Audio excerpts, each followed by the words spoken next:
Hey there and welcome. My name is Adventure Tim. Thank you for jumping on board this very first video podcast on the channel Adventure Tim Media. I do appreciate your company and I hope that you enjoy the show and get something out of it. We've got some cool stuff on today's show or today's podcast to talk to you about, and I hope you enjoy it. And if you have any comments or any questions, please make sure you drop a comment down below. Let me know what you think of the show or maybe what you'd like to hear in a future episode. All ears.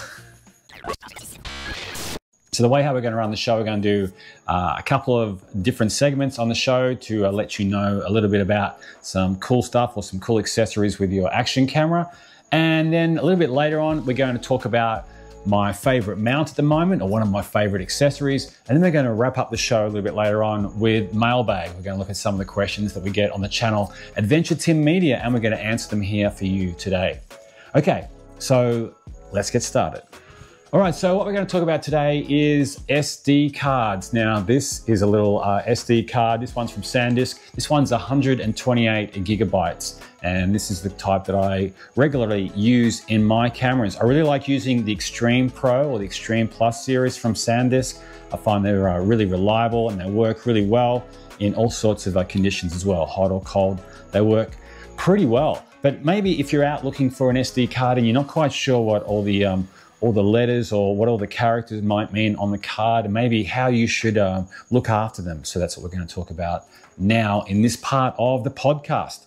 Okay, so if you say go to your website for your local, Best Buy or JB Hi-Fi here in Australia, or Harvey Norman, or one of those sort of retailers, you might see some letters next to any SD cards that you are thinking of purchasing. The first one that you might see is SD. Well, what does that mean? It means secure digital. And what that means is if you grab a card which has got just SD on it, it means you can record up to 2 gig of data, which includes video and audio on your SD card, which to be honest doesn't really get you very far with today's cameras, whether it's be a smartphone even or an action camera. Another one you might see is called SDHC. Now that one stands for Secure Digital High Capacity. And if you see that indicator or that abbreviation, that means that that card is good to store footage up to 32 gigabytes, which is okay, but not great. A lot of things today are filmed in higher resolutions like 4K. So really with a 32 gig SD card, you're gonna get some footage, but not oodles, which is what you often seem to record when you're out, say, filming, or maybe you're on vacation or holiday. You always seem to record a hell of a lot of footage. You always seem to record a lot of footage, often unintentionally. Another abbreviation that you might see, which is a lot more useful, is SDXC. Now that one stands for Secure Digital Extended Capacity. And this one is the sort of SD card that you're probably going to be looking for when you're out at the shops, because with an SDXC card, you can record up to 2 terabytes of data. Now that doesn't mean all the cards have up to 2 terabytes capacity on it, but that's just the abbreviation that applies for that category of SD card. So if you're out and about, look for those 4 letters. If you are buying a SD card, SDXC, Secure Digital Extended Capacity. All right, so as I mentioned before, I do have an SD card here from the good people at SanDisk. I will put the link to this item in the description down below. Now, sometimes you might look at a card, you might think, oh, there's some funky letters on there. What do they mean? Well, if you look at the bottom of the SD card, you'll see the letters A2, right? Or Alpha 2. And this applies more to when you say using this SD card in, say, a mobile phone or maybe on an iPad, because A2 means that this will be faster at loading apps and better for performance when you're using it on a smartphone. So that's one thing to look at and one thing to consider when you see the SD card. So now you know what that one means. Now, if there's going to be the letter V there as well, so that stands for video, pretty simple, right? But also you're going to find a number next to that V. And in the case of this card here, this one has the number 30 next to it. So the number 30 actually tells you as the purchaser that that's the minimum write speed in megabytes per second, right? So what that means is that your card will perform at least, in my case, 30 megabytes per second, whether it's reading or whether it's writing. Okay, so that's a really, really key thing to look for. This setup will suit you in most situations, whether it's a dash cam or a smartphone or an action camera, but there is a higher level that you can get, and you might see ones which say V60, and that means at least 60 megabytes per second is the write speed, write and read speed of that particular SD card. So those cards are great as well. They're normally a lot more expensive, but for most of these situations, you're going to find the card with V30 is going to be the one for you. Now, some other letters that you might see when you're out and about looking to purchase an SD card are the letters UHS TAC1 or UHS-1. And what that means is that SD card can actually handle like footage without any lag or without dropping frames. So that's something that you might want to consider as well. Basically, all the really good SD cards, like from your well-known brands, like say your Samsungs and your SanDisks, are going to have that capability, or that they're going to have those characters there to tell you that you are buying a high quality card and one that's not going to drop any frames when you're out filming or recording. Now, one thing that you always want to consider when you are looking for an SD card is to make sure it's compatible with your camera, whether it's a GoPro or a DJI OSMO Action 5 Pro or an Insta360 or a smartphone. You want to make sure that your SD card is compatible. You get the wrong SD card or an SD card that's like too slow, like say for example, if you're using it in an action camera, it's not going to be compatible and you're going to have issues. So it's really, really key that you check that out. And the way that you can make sure that you get the right card for you is look in the PDF file or the instruction manual that comes with your camera. It's going to have a whole list of different SD cards that the manufacturer has deemed the right ones for their particular camera or device. Another thing you want to think about too is your capacity needs. What that means is how big you think your SD card is going to be. So if you're going to be out, say, filming for a few days, you're going to want to have an SD card that's, say, going to be a reasonable size. It's no good going out on a 2-week vacation to the Great Barrier Reef and you only have a 32 gig SD card to cover all that. If you're filming at 4K, for example, you're going to run through that card in no time. So you want to make sure that you're going to have cards with high enough capacity for what you're going to be using them for. Now, a really good rule of thumb is to not always sort of, a really good rule of thumb is not to just get one big massive SD card. So you're going on holiday, you can buy cards up to 1 terabyte, which is crazy big. But if you go on holiday and say you do all your filming on the Great Barrier Reef, or say you're in Japan or Korea, or going down the west coast of the US, if you have that 1 terabyte SD card and something happens to it, say that card corrupts, you've lost all your footage. So a rule of thumb that I use is to use a smaller card just in case that just to kind of prevent that from sort of happening. So most of the cards that I buy are normally 128 or 256. You can buy 512s as well, and I have used them in the past, but from my experience, my GoPro has struggled a little bit with that higher capacity card. So I stick to the smaller ones of 128, like this one here, or as I said, 256 is also a pretty decent number. All right, let's look at a couple of really good tips to follow when you do have an SD card, or say you do buy a brand new one. The first thing you want to make sure you do is to format your SD card, and I recommend doing this in the camera as well. It's a great way to kind of clear any old files that might be on the card. Obviously with a brand new one, you won't have new files, but by doing this small, simple and very quick task, you can actually prevent any errors occurring, and the camera will record more smoothly. I made a video about formatting SD cards. I'll put a link in the description down below if you want to kind of check that out after this video here. Another good idea is that you want to back up your footage from your SD card onto like a hard disk or a NAS if you've got network access storage, or even cloud storage. Just have as a backup, because you'd hate to be coming back from your vacation and then losing all that amazing footage. It's a good idea to have 2 backups of what's on your SD card before you do any formatting as well, because you would hate for one of those to corrupt after you've actually put all your important data on there. Now, these SD cards are pretty amazing. If you get the right ones, they're heat proof and shock proof. Some of them are even waterproof. But one thing you want to try to avoid is to actually store files on here long term. I've got to admit, I'm a little bit guilty of doing this sometimes, but it's a really good idea to just transfer the data on a regular basis across to that external hard drive. And that means that you can say then format your card and clear it off and get it ready for the next time you want to go out and use your camera or your smartphone. When you're storing these cards, you want to try to store them in like a cool, dry location, keep them out of sunlight, that kind of thing. And if you have a protective case or protective cover, it's a good idea to kind of slot them inside that as well. Now, if you look here on the card, you can see these little pins here. Now, these pins are very important because that's what connects with the inside of your camera or your smartphone or your dash cam.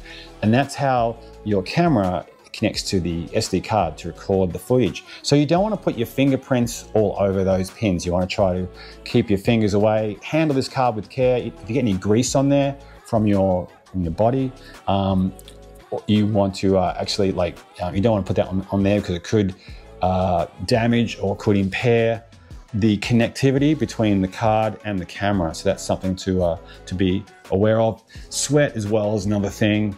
So yeah, just be very, very careful when you are using the SD card and you're handling it. And yeah, and also to make sure that your camera has finished writing data to the card before you take it out of the camera, or else your files could corrupt. Okay, so that's a very, very important thing to remember too. All right, so we're going to talk right now about some of my favorite SD cards and some of the ones that I personally recommend. Now, the first one here is, it's a 256 one. It's a Samsung Extreme Plus. Now, this is a great little card. This one reads up to 200 megabytes per second, and then it writes up to 140 megabytes per second. So that's a really fast card and a great one to use in action cameras, dash cams, smartphones. This other one over here on my left is the Extreme Pro. Now this one here reads at up to 170 megabytes per second, and it writes at 90 megabits per second. Now all these numbers, they might be just like blowing your mind right now. You're like, oh my gosh, what's going on there? Don't worry about it. All it means is that both of these cards are very, very fast at reading the data and very, very fast at writing the data. And that's the kind of stuff that you need with an action camera. Both these cards are also shock, water, and X-ray proof as well. So say you're going through an airport and you have to put your action camera or your smartphone through the X-ray reader, they're not going to get damaged, which is a great thing to have as well. Samsung makes some great cards as well, and SanDisk also has an Extreme card that I like too. I'll put links to those items in the description down below in case you're interested. So there you go. That's a little bit about SD cards. They are a very vital part of the ecosystem of using your action camera or your smartphone or your dash cam. And hopefully what we've been talking about has kind of helped you the next time you have to go out and buy your SD card for your camera or phone. And this week's Marvellous Mount is from GoPro. It's the Jaws Clamp Flex Mount. Now, as you can see, it's got the same normal kind of action camera connection here on the top here. So you don't just have to use it with GoPros as well. So you can use it with your Osmo Action 5 Pro or any other kind of mount that kind of has, or any other kind of camera that actually connects to this particular mount. You can loosen this top screw here as well, so you can move your camera to whatever angle you wish. But the cool thing is it's got this awesome squeaky gooseneck. So what that means is you can use this gooseneck to get your camera in just the right angle. Sorry, that's the camera, not me. Get your camera in just the right angle for the perfect shot that you want to take. Of course, it wouldn't be a Jaws clamp mount without these, which are these incredible jaws. So what happens here is, as you can see, they're very, very strong. I'm kind of opening that there, but you can actually adjust this as well, depending on the size of the item that you are going to be wrapping the jaws around. So that's very, very simple to do. It's got these little kind of straps here, so you can pull that and you can tighten that. See how by tightening that, I've actually made it a lot smaller. So right now they could go around a much smaller rail. And if I want to adjust it back to normal size, I just got to feed it through from the bottom here, like so. And now we've got it all good to go for a much bigger thing to clamp it around, like say a tree branch or maybe a pole. So this is one of my favorite accessories. I take it nearly everywhere. It's so versatile. and I'll actually put a link to this Marvellous Mount in the description down below in case you are interested. If you have a Marvellous Mount that you like and you think I should know about here on the channel, let me know, drop a comment down below, and I'm happy to check it out and do a bit of a review on this channel if you think it's worthy. But yeah, that's this week's Marvellous Mount, the Jaws Clamp from GoPro. If you do want to learn more about this clamp and how awesome it is, I have made a video. I'll just put a link to the video up here at the top of the screen, and also then down below in the description if you want to check it out at a later date. But yeah, big thumbs up for this product, and like I said, it's one that I use all the time. Actually, the reason I bought this clamp is because it was recommended by a viewer on the channel. So, as I said before, if you have a great clamp or a great mount or a great accessory, let me know and we'll try to feature it here on the channel.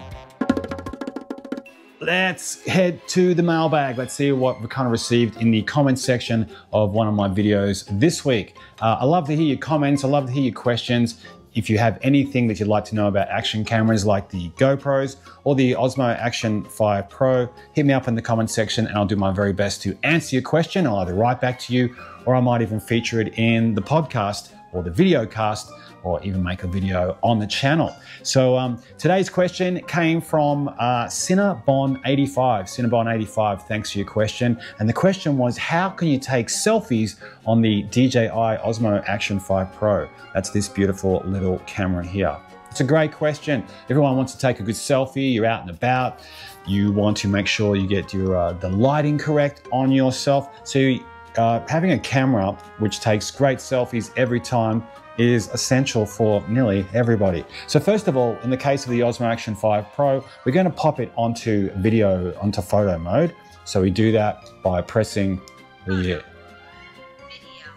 super night, subject track, slow motion, time lapse, hyperlapse, playback, photo. Okay, so basically we press this side button here. Whoops. We press it, got a bit carried away. We press this side button there on the or the mode button on the Osmo Action 5 Pro. You can also click on the little icon down the bottom here of the screen as well to select the photo mode. So once you've done that, then on the bottom, what you need to do is you're going to swipe up, and once you do that, it's going to give you a list of the different sizes of photographs that you can take. So we have, and also the aspect ratio as well. So for example, we've got a medium size one, so 16:9, 4:3, large, and a large 16:9, and large 4:3 as well. Now, a cool thing here as well is that you can tap on this little icon up here at the top where it says, currently says STD. Tap on that, and that's going to bring up your lens options. So when you're taking a photograph, you have a couple of options. You've got standard, and then you've got wide. Okay, so you've got those two options. So the standard one is what I'm going to choose today because I like it. It doesn't have that fisheye lens effect to it. And we scoot back out of here. Now what happens is up the top left-hand corner, as you can see, it currently has 3S. So that means 3 seconds. So that's the timer. So if I tap on that one there, it's now going to give you the countdown timer options. So I can swipe all the way to the left, which means I've turned the countdown timer off, which means you press the shutter and straight away it's going to take the photograph. Or if you want to have a timer, you can vary it from half a second all the way up to 10 seconds. So you press the shutter, and then after this interval, the camera is going to fire and take a great photograph. So let's put it on, in this case here, we're going to put it on 5 seconds, right? So 5 seconds is the time that I've chosen. That should be plenty of time. Now we get back out here to the main screen, and what we can do here is we can actually choose the size of the photograph. So where it has medium and large, that just kind of tells you how much space that the image is going to take up on your SD card. Obviously a larger file size is going to pick up more data and more information, but if you want to do something a bit smaller, that's okay as well. As I said, you choose your aspect ratio, and then all you need to do now is grab the camera and hold it out in front of yourself. Now I'm just going to press the shutter, okay? So as you can see, shutter's here on top of the Osmo. I press that one. Now on the back you can see it's counting down and it shows me the numbers and smile. Okay, so I just took a photograph there. We'll do that one more time. So here we go, pressing on the shutter on top of the camera. I've got that 5 second countdown. So it's counting down. Beautiful, there you go. And that's taken a photograph. That's how quick and how easy it is to take a photograph, or rather a selfie, with the DJI OSMO Action 5 Pro. Thanks for your questions, Cinnabon85. If you have any questions about anything you see on this channel, hit me up in the comment section down below. I would love to hear from you, and I'm always more than happy to try to find the answers that you need. Well, that's it for today's show. Thank you for watching the inaugural Adventure Tim Media video cast or podcast. Wherever you are in the world, thank you for listening. Thank you for watching. Thank you for taking the time to tune in. And until next time, I will see you later.